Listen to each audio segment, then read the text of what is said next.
Halo anak-anak kelas 5, bertemu lagi dengan Pak Ari.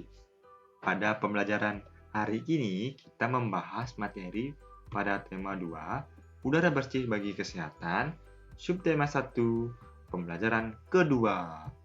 Ada 3 pokok bahasan penting yang akan kita bahas pada pertemuan kali ini. Yang pertama, kita akan membahas mengenai fungsi dari kata tanya. Yang kedua, kita membahas sistem pernapasan pada manusia. Dan yang ketiga, kita membahas tangga nada diatonis mayor. Oke, langsung saja kita ke pembahasan yang pertama. Let's go! Yang pertama, kita mengenal kata tanya dan fungsinya. Setiap bacaan memuat informasi yang ingin disampaikan penulis kepada pembaca. Informasi dalam bacaan dapat kamu pahami dengan menjawab pertanyaan adik Simba, yaitu apa, di mana, kapan, siapa, mengapa, dan bagaimana. Adik Simba itu merupakan singkatan dari ke-6 kata tanya ini. Tiap kata tanya memiliki fungsi berbeda. Yuk, kita cari tahu fungsi kata tanya dalam bahasa Indonesia. Yang pertama dimulai dari kata tanya apa. Kata tanya apa digunakan untuk menanyakan kata benda, keadaan, atau perbuatan. Jawaban untuk pertanyaan dengan kata tanya ini berupa benda atau pengertian. Yang kedua, kata tanya di mana. Kata tanya di mana digunakan untuk menanyakan tempat. Jawaban untuk pertanyaan dengan kata tanya ini berupa nama tempat. Yang ketiga ada kata tanya kapan. Kata tanya kapan digunakan untuk menanyakan waktu. Jawaban untuk pertanyaan dengan kata tanya ini berupa keterangan waktu. Yang keempat ada kata tanya siapa. Kata tanya siapa digunakan untuk menanyakan orang atau subjek. Jawaban untuk pertanyaan dengan kata tanya ini berupa orang atau subjek. Yang kelima ada kata tanya mengapa. Kata tanya mengapa digunakan untuk menanyakan alasan atau sebab terjadinya suatu masalah atau peristiwa. Kata tanya ini menghendaki jawaban berupa alasan yang ditandai dengan kata karena atau sebab. Dan yang terakhir, yang keenam, kata tanya bagaimana. Kata tanya bagaimana digunakan untuk menanyakan penjelasan terhadap suatu masalah atau proses. Jawaban untuk kata tanya ini berupa penjelasan atau uraian permasalahan yang ditanyakan. Nah, anak-anak, itulah keenam kata tanya yang sering digunakan dalam kehidupan sehari-hari. Keenam kata tanya ini memiliki fungsinya masing-masing seperti yang Bapak jelaskan tadi. Contohnya, penggunaan kata tanya siapa yang biasanya kita gunakan ketika berkenalan dengan orang baru. Contoh penggunaannya seperti ini. Hai, bolehkah aku berkenalan? Siapa namamu? Nah, penggunaan kata tanya siapa biasanya digunakan pada saat kita berkenalan dengan orang baru, seperti yang Bapak contohkan tadi. Nah, anak-anak, silahkan anak-anak mencari contoh penggunaan kata tanya yang lainnya dengan cara membaca informasi-informasi yang terdapat pada buku bacaan. Perbanyak membaca dan salam literasi. Selanjutnya, kita akan membahas sistem pernapasan pada manusia. Coba perhatikan ilustrasi berikut. Pada gambar terlihat makhluk hidup yang sedang menghirup napas atau bernapas. Salah satu ciri makhluk hidup adalah bernapas. Bernapas merupakan proses menghirup oksigen dan mengeluarkan karbon dioksida. Saat bernapas, terjadi proses inspirasi dan ekspirasi. Inspirasi adalah proses pemasukan udara ke dalam tubuh. Sedangkan ekspirasi adalah proses pengeluaran udara pernapasan dari dalam tubuh. Secara umum, sistem pernapasan manusia tersusun atas organ-organ pernapasan yang terdiri atas hidung, faring, tenggorokan, dan paru-paru. Yuk kita mengenal organ pernapasan manusia. Pertama itu ada hidung. Hidung merupakan organ pernapasan yang terletak paling luar. Pada hidung terdapat rongga hidung yang berfungsi sebagai jalan keluar masuk udara pernapasan. Coba anak perhatikan, bagian dalam hidung terdapat rambut halus. Di dalam rongga hidung terdapat rambut dan selaput lendir.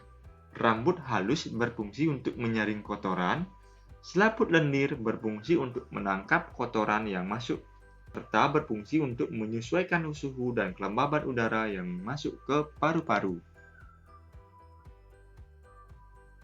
Yang kedua ada faring. Udara dari rongga hidung masuk ke faring. Faring merupakan persimpangan antara rongga hidung ke tenggorokan dan rongga mulut ke kerongkongan. Saluran pernapasan terletak di bagian depan dan saluran pencernaan di bagian belakang. Nah, coba anak-anak perhatikan gambar. Di sana terlihat jelas manakah bagian yang disebut dengan faring. Sekarang kita lanjut ke organ pernapasan yang berikutnya, yaitu tenggorokan. Pangkal tenggorokan atau laring. Nah, di sanalah tempatnya atau letaknya pangkal tenggorokan atau laring. Laring menghubungkan hidung dengan batang tenggorokan atau biasa teman-teman sebut trakea. Laring berfungsi untuk mencegah masuknya benda asing ke dalam saluran pernapasan. Kalau bagian yang itu disebut dengan batang tenggorokan atau trakea. Pada batang tenggorokan atau trakea terdapat selaput lendir dan rambut halus. Trakea berfungsi sebagai akses saluran pernapasan yang menyuplai udara dan mencegah masuknya benda asing ke paru-paru seperti debu dan bakteri. Nah, sedangkan percabangan pada batang tenggorokan itu disebut dengan bronkus. Nah, itulah letak bronkus di sana letaknya.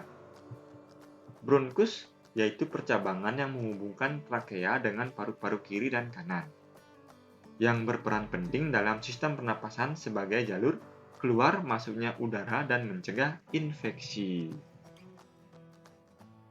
Organ yang berikutnya yaitu paru-paru. Paru-paru merupakan organ utama dalam sistem pernapasan manusia. Paru-paru terletak di dalam rongga dada, tepatnya di atas diafragma. Nah, inilah gambar paru-paru dari manusia. Seperti ini bentuknya. Pada paru-paru terdapat bronkeolus. Bronkeolus yaitu cabang dari bronkus yang berfungsi untuk menyalurkan udara dari bronkus ke alveolus. Pada ujung bronkeolus itu terdapat kantong-kantong udara yang bentuknya seperti anggur yang dinamakan alveolus. Alveolus yaitu kantung udara yang berfungsi sebagai tempat mengolah udara, dan pada alveolus juga terdapat pembuluh darah. Pada alveolus terjadi pertukaran oksigen dan karbon dioksida. Oke, itulah organ pernapasan yang terdapat pada manusia.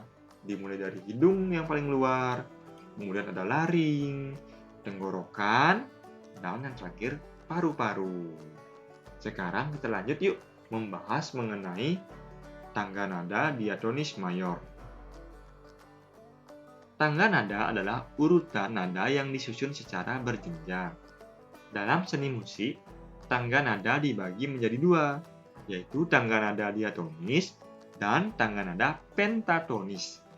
Tangga nada diatonis adalah tangga nada yang terdiri dari 7 nada. Tangga nada diatonis dikelompokkan menjadi dua, yaitu tangga nada diatonis mayor dan tangga nada diatonis minor. Tangga nada diatonis mayor adalah tangga nada yang mempunyai pola jarak 1, 1, setengah, 1, 1, 1, setengah. Coba anak-anak perhatikan contoh tangga nada diatonis mayor berikut ini. Dari nada do ke re itu berjarak 1. Kemudian dari re ke mi itu berjarak 1 juga. Dari mi ke fa itu jaraknya setengah. Kemudian dari fa ke so jaraknya 1. Dari so ke la jaraknya 1. Dari la ke si jaraknya 1. Dari si ke do tinggi jaraknya setengah. Itulah pola nada atau pola jarak dari tangga nada diatonis mayor. Silakan anak cermati baik-baik dari pola jarak tersebut dan pahami ya anak-anak. Nah, sekian pembelajaran kita hari ini. Sampai jumpa pada video berikutnya. Bapak berpesan agar anak-anak tetap menerapkan protokol kesehatan dan tetap semangat belajar di rumah ya anak-anak. Ingat, kurangi bermain game online-nya ya. Sampai jumpa.